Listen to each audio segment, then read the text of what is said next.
17 মাস হয়ে গেছে, আপনারাও জানেন আমরাও জানি কী কারণে আসছি। একই কোয়েশ্চেন আপনারা করছেন, আমরা সেম উত্তর দিচ্ছি। আমরা এখন হতাশ, কী করব, কোথায় যাব এখন আমরা?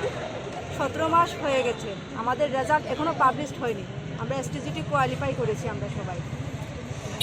টিআরবিটি থেকে এখনও রেজাল্ট আমাদের পাবলিশ হয়নি, অথচ আমাদের পরে যে এক্সাম হয়েছে টেট 1 টেট 2 ওদের রেজাল্ট পাবলিশড হয়ে গেছে।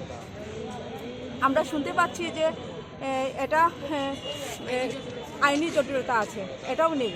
আমরা ওয়েবসাইট খুঁজে দেখেছি, এগুলো কিছু নেই। এবং এটা শুনতে পাচ্ছি যে এটা সুপ্রিম কোর্টে বিচারাধীন আছে। আমরা সুপ্রিম কোর্টের ওয়েবসাইটে গিয়ে দেখেছি যে কিছুই নেই এগুলো। এবং এটা শুনতে পাচ্ছি যে এটা নাকি চলমান প্রক্রিয়া, কিন্তু চলমান প্রক্রিয়া কীভাবে হলো? 2022-এ এক্সাম হয়েছে, 23-এ এক্সাম হয়নি, এটা তখন স্থগিত হয়ে আছে।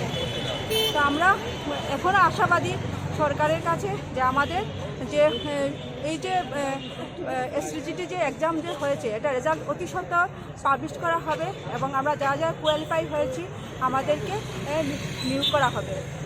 আপনাদের মাধ্যমে আমরা দেখতে পাচ্ছি যে ত্রিপুরার প্রত্যেকটা স্কুলে শিক্ষক সর্বদা আছে। এমনকি স্টুডেন্টরা পর্যন্ত রাস্তায় এসে বসে শিক্ষকের জন্য ওরা আর্জি জানাচ্ছে। আমরা কোয়ালিফাই হয়ে আছি এবং আমরাও গভর্নমেন্টের কাছে আমরাও আর্জি জানাচ্ছি যাতে আমাদেরকে যাতে অতি সত্বর নিয়োগ করে এবং শিক্ষক সফলতা যাতে দূর করে। আপনারা জানেন যে দীর্ঘ আজকে 1.5 বছর হয়ে আসছে এসটিটি পরীক্ষায় না রেজাল্ট ঘোষণা হয়েছে না নিয়োগ প্রক্রিয়া সম্পন্ন করা হয়েছে। তো আজকে এতদিন যাবৎ আমরা অনবরত বিভিন্ন নিবেদন করেই যাচ্ছি রাজ্য সরকারকে। আজকে আমরা সবাই রাজ্যের বিভিন্ন মাত্রা থেকে এসে মিলিত হয়েছে এই জায়গায়, বাধ্য হয়েছে একবার বলতে গেলে টিআরবিটির সামনে জড়ো হতে যে আমরা রেজাল্টটা কবে নাগাদ প্রকাশিত হবে এবং যে প্রক্রিয়াটা সেই প্রক্রিয়া কবে নাগাদ দেওয়া হবে, সম্পন্ন করা হবে।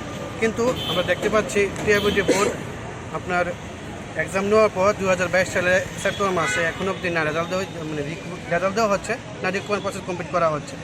এটা ঠিক টিআরবিটি বোর্ড আপনার পরীক্ষা নেওয়ার পর একটা উত্তরপত্র পেশ করেছিল যারা বের করে নিয়ম ওয়াইজ রুলস ওয়াইজ, এবং সেটা দেখে আমরা বলতে পারি যে আমরা পাস করেছি, এখানে কোনো ভুল নেই।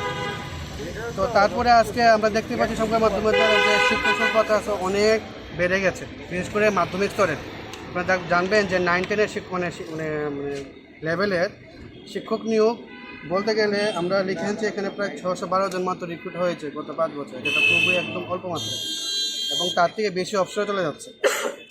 এবং আমরা আশা করছি যে রাজ্য সরকার এই বিষয়ে খুব দ্রুত পদক্ষেপ নেবে, কারণ আমরা বারবার দপ্তরকে দৃষ্টি আকর্ষণ করছি। আমরা দপ্তরের যে মুখ্যমন্ত্রী আছে মানে মন্ত্রী আছে, মুখ্যমন্ত্রী ওনাকে দৃষ্টি আকর্ষণ করছি যাতে নবম দশম শ্রেণীর যে শিক্ষক সম্পদ সেটা নিরসনের একটা গুরুত্বপূর্ণ ভূমিকা পালন করে। কিন্তু আমরা সেই আসনের উপর কোনো ফল পাইছি না, আজ অব্দি এখনও পাইনি। সামনে নির্বাচন ঘোষণা হয়ে যাবে, তারপর তো বলা হবে আমাদেরকে গেলে যে নির্বাচন ঘোষণা হয়েছে, কিছু করার নেই, তারপর অনেকটা সময় আরও পার হয়ে যাবে। তো এখন থেকে যদি প্রসেসিংটা করা হয়, চালু করা হয়, স্টার্ট করা হয়, তাহলে মেবি হয়তো ইলেকশনের আগে কিছুটা প্রসেস কমপ্লিট হতে পারে। আচ্ছা, আমরা দেখতে পাচ্ছি যে কিছুদিন যাবৎ দেখা যাচ্ছে পত্রপত্রিকা এটা বলতে যে সুপ্রিম কোর্টে আছে আমাদের বিষয়টা, কিন্তু বর্তমানে আমরা সেই বিষয়ে কোনো তথ্য পাইনি। আপনারা সাংবাদিক মাধ্যম দাদা ভ্রমণে আপনার কাছে রিকোয়েস্ট করবো যে যদি এই বিষয়ে কোনো তথ্য পাই দিলে আমাদের সুবিধা হয়, আমরা কিন্তু কথা কিন্তু আমরা এখন অব্দি কোনো কিছু পাইনি এই বিষয়ে। সুপ্রিম কোর্টে কোনো এসএসপি হয়েছে, পিএল হয়েছে, কেস হয়েছে, কোনো আমরা কিছু পাইনি।